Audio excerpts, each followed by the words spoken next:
For today guys, so ang ating menu is beef lengua. So usually ang beef lengua is dila, pero ang gagamitin natin ngayon is pure beef lang kasi wala kami mabiling dila. So ang ating ingredients, bawang, sibuyas, yung Knorr mushroom soup mo, yung beef, yung broth niya, yung pinagkuluan, corn, evaporated milk. Ito whole mushroom yan, pero in-slice ko na into half. So yung whole naging half. Alright? So ito yung mushroom soup natin, dinisolve na sa water, at yung ating thick cream. Alright? So itong beef natin, whole yan, whole beef. So i-boil natin within 1 hour or 2 hours para maging tender. Then i-slice mo siya sa ganitong piece. Yan. So after nun, i-keep mo siya, same with the broth. Okay, let's start the cooking. First guys, syempre, buksan natin yung ating kalan. Ito yung ating lulutuan. Lagyan natin ng oil at hintayin natin yan uminit.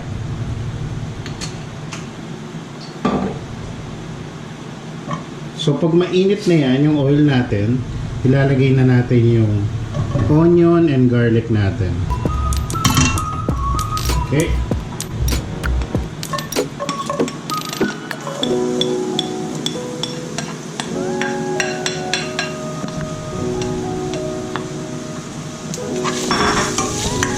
So mga 1 minute luto na to pag nag brown na yung ating garlic.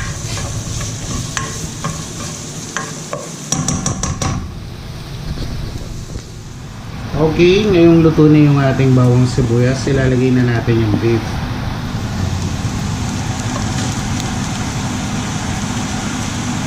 So isosotay natin yung ating beef para magkaroon ng konting crunchiness sa outer layer niya.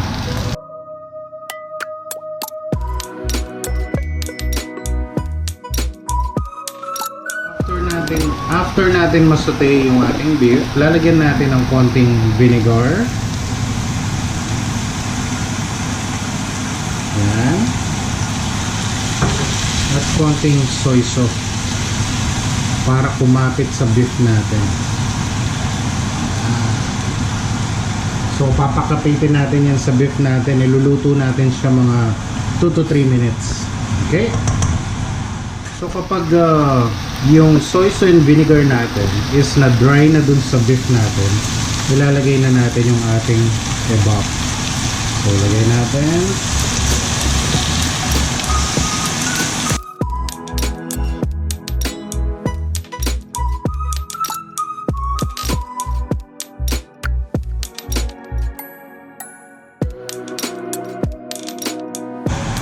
Pwede na rin natin ilagay yung ating corn. So yung iba ayaw ng corn, so pwede naman wag nyo lagyan ng corn. Ako mas gusto ko ng corn.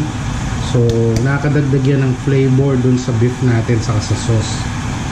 Lagay na rin natin yung ating mushroom.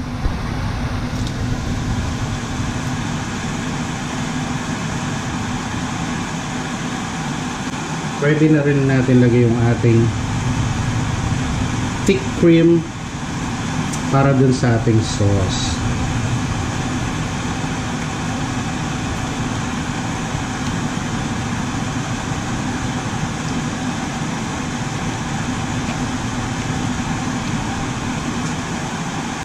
Lagyan din natin ng pepper.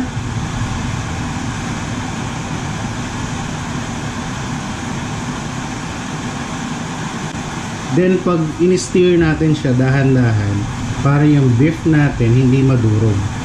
So hanggang yung mismong evap at thick cream kumapit sa beef, saka natin siya lalagyan ng konting broth para hindi siya matuyo.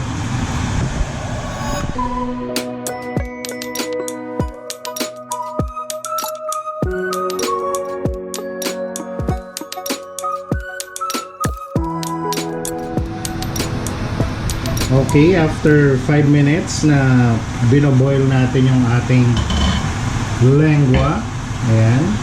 So ilalagay na natin yung ating mushroom soup. Ito na yung naka-ready nating mushroom soup.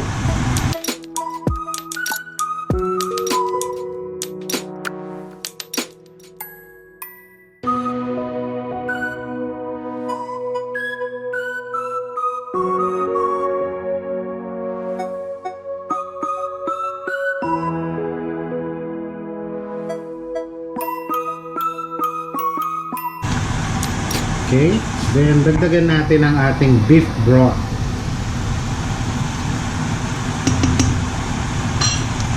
Ito yung ating beef broth.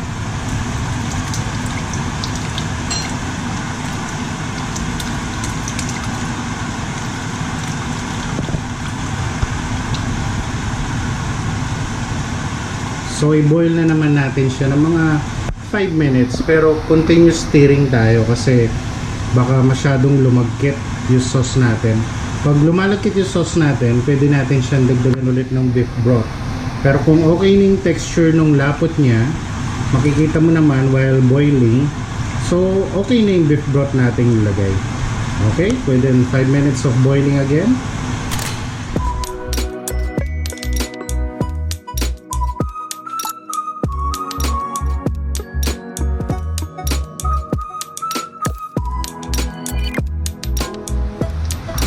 So ito na guys, after 5 minutes na niluluto natin yung beef lengua, makikita naman natin yung ating sauce na malapot na siya. So para sa akin, okay na tong lapot na to. Ayan. Alright. So now is the best part na itra-try natin yung ating sauce kung tama-tama na sa ating panlasa. So maglalagay ako dito ng konti para may try. Try natin ngayon. Ito ang best part. Yun. Panalo na, tamang-tama na. So ready to serve na ang ating beef lengua. Alright. Okay guys, remember, so kung gusto nyo siya ng medyo salty, pwede nyo siyang dagdagan ng konting asin. Kung gusto nyo medyo sweet, pwede nyo siyang dagdagan ng konting sugar to adjust the flavor ng ating lengua. So lagi naman itong nasa panlasa natin. Pinaka-importante is always taste yung ating cooking para ma-adjust natin dun sa huling-huling process ng ating cooking. Alright? So ayan guys, ready na ang ating beef lengua. Tara, sibog na.